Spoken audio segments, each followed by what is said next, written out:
নিঃস্ব অবস্থায় কি দোয়া করতে পারেন একজন মানুষ, এই দোয়াটা শিখে নেন, ইনশাআল্লাহ আপনার জীবনের সমস্ত সংকট কেটে যাবে।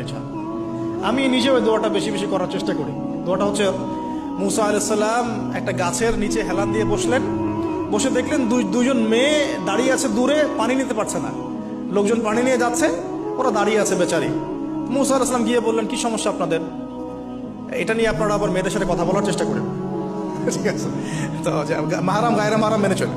তারা বললো যে আমাদের বাবা অনেক বৃদ্ধ মানুষ, আমরা পানি নিতে পারি না যতক্ষণ না আমাদের কম পানি নিয়ে চলে যায়।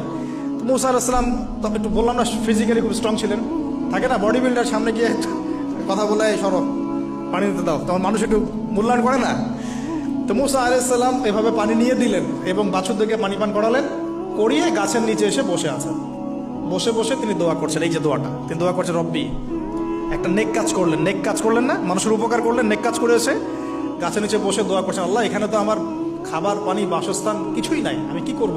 রব্বি ইন্নি লিমা আনজালতা ইলাইয়া মিন খায়রিন ফাকির, রব্বি ইন্নি লিমা আনজালতা ইলাইয়া মিন খায়রিন ফাকির। আবার বলেন, রব্বি ইন্নি লিমা আনজালতা ইলাইয়া মিন খায়রিন ফাকির। অর্থ হচ্ছে, হে আল্লাহ, তুমি তোমার পক্ষ থেকে আমার উপরে যে নেয়ামতগুলো দিবে, আমি এর জন্য ফকির হয়ে বসে আছি। আল্লাহ, অর্থ বুঝে পড়বেন ভাই, নামাজ রোজা হজ যাকাত যাই করেন আল্লাহর ওয়াস্তে অর্থ বুঝে পড়বেন।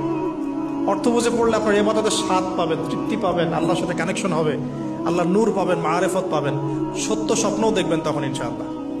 তখন সত্য স্বপ্ন দেখবেন ইনশাআল্লাহ। আল্লাহ পাক তৌফিক দান করবেন। এবার আল্লাহ পাকের সাহায্য নেমে আসলো, ওই দুই মেয়ের মধ্যে একজন হেঁটে হেঁটে চলে আসে। এবার এই মেয়ের হাঁটা সম্পর্কেও কোরআন কথা বলেছে, সুবহানাল্লাহ। এই মেয়ে কিভাবে হেঁটে এসেছে এই হাঁটার বর্ণনাও কোরআন দিয়েছে। কোরআন বলেছে এই মেয়ে হেঁটে আসছে লাজুক পায়ে। কি পায়ে? এখন আপনি এই পুরো ওয়ার্ল্ডের মেয়েদের হাঁটা দেখেন, লজ্জা আছে? তাহলে মেয়েদের সাথে লজ্জা একটা গভীর সম্পর্ক আছে। এই মেয়ের প্রশংসা আল্লাহ পাক কোরআনে করলেন, লাজুক পায়ে, লাজুক ভঙ্গিতে, অবনত নয়নে সে হেঁটে আসলো। এখন আপনি কেলে যান, গো টু কেল, আপনাদের টুইন টাওয়ারে যান, দেখেন সবার হাঁটার চলা দেখেন। হায়া লজ্জার কোনো বালাই আছে এখানে? আমি গত লেকচারে বলেছিলাম যে আদম আলাইহিস সালাম এবং হাওয়া আলাইহিস সালাম, ইবলিস তাদের সাথে প্রথম যে আচরণ করেছে ওই ফল খাওয়ানোর পরে, সেটা কি? তাদের গা থেকে পোশাক খুলে পড়ে গেছে, মানে নগ্ন করে দিয়েছে আমাদের পিতামাতাকে। মহাবিশ্ব নগ্ন করে দিয়েছে কে? ইবলিস। তো এখন এই পৃথিবীতে আমরা যারা নগ্নতার চর্চা করছি, তার কার এজেন্ট আমরা বুঝতে বাকি আছে?